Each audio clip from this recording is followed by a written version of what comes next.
What's up, guys? What's poppin'? Now, I'm bringing you guys a boosted board review, B2. Yeah, I was just riding a normal longboard, Sector 9. That's one of my favorite brands. I have 3 Sector 9s, 3 longboards. I've been longboarding my whole life. Love longboarding, it's one of my passions, but we're not gonna be talking about Sector 9 today, so we ain't gonna need that. However, we are gonna be talking about the boosted board.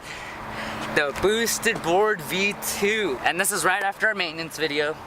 In the maintenance video, we changed everything from the wheels to the plastic guards, metal guards, belts, literally everything. The only thing I didn't change was the battery. And I will be doing that in a few videos coming soon. Boosted Board supposed to be sending me the extended dual battery, but here's this bad baby right here. We're gonna do a full review on it, the pros and cons, what I think about it, my experience with it, everything about it. Ooh. So let's get it.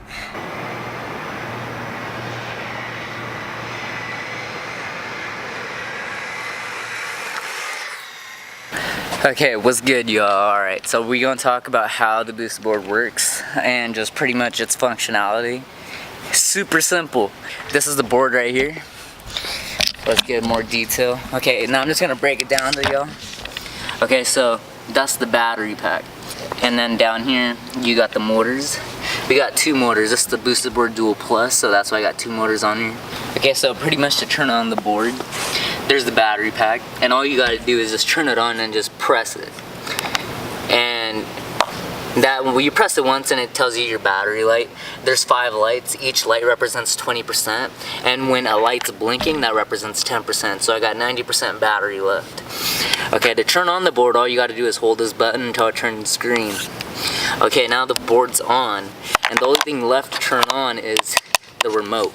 Now I'm gonna place this board upright, set it down on its wheels, and then the other step is this controller. Now this controller is one of the easiest and best controllers, really easy to turn on. All you gotta do is, there's only one button, and you just hold down the button until this green light turns on. The blue light indicates that it's connected to the board, and these lights right here also indicate the battery. And all you gotta do to see how much battery you got left is you just press this once, and then again, 90% battery.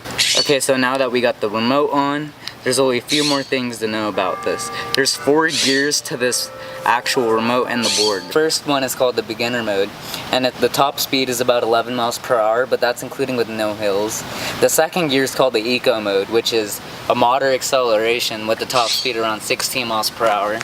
And it can tolerate small hills. The third gear, however, is expert mode. It's a bit higher acceleration. Its top speed is 20 miles per hour. It can go up 20% grade hills. But the pro, the 4th gear, which I always ride in, is which has the max acceleration. Its top speed is 22 miles per hour, and it can go up 25% grade hills. So to change gears, all you do is tap this button 3 times and it'll beep. And the number of beeps indicates what gear it's in, so let's do it. Gear 1, Gear 2, Gear 3, and Gear 4, my favorite. So, just its basic functionalities, you got this wheel, which you push forward to accelerate. You pull back to either brake, or it's gonna start reversing, and it reverses in the same speed. You can actually reverse going 22 miles per hour, which is ridiculous. Now you're probably wondering, why is it not working? And the reason is because there's a trigger. You gotta hold on to the trigger to make sure that the engine is active. Once you let go of the trigger, the board is just coasting. Now, as I was talking about before, all you do is hold down the trigger and you pull forward, and it starts accelerating. You pull back and it'll brake, but if it's stopped, it'll start reversing. And the same speed, it goes forward, so it'll go 22 miles per hour forward and backwards, which is awesome. Okay, now let's get on this bad boy. First thing we want to do, what I usually do, is just balance myself, make sure I got my stability so I get no speed wobbles when I go ridiculously fast. And then just start accelerating. Always have your knees bent at all times.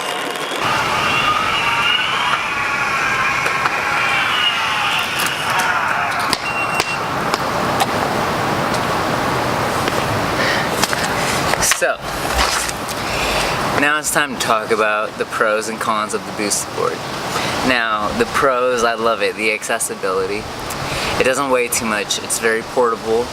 The battery, recharge time's great. Especially if you're on campus, like, you know, if you see behind me, I go to UC Davis. Yeah. Usually, like, I take my board to my classes, and I usually just leave my board behind the professor, so I have my eyes on the board at all times. Once I did leave it behind me in the back of the classroom, and I was stressing the whole time, thinking someone was gonna take it, but hey, it is what it is. You gotta look out for your stuff, right? Other than that, I highly recommend the board. So one thing I love about this board is the bamboo deck, and that's because of this reason right here.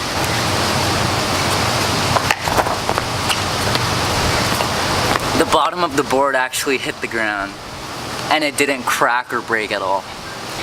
Okay, so this board, pretty fun, but remember, super dangerous, super dangerous.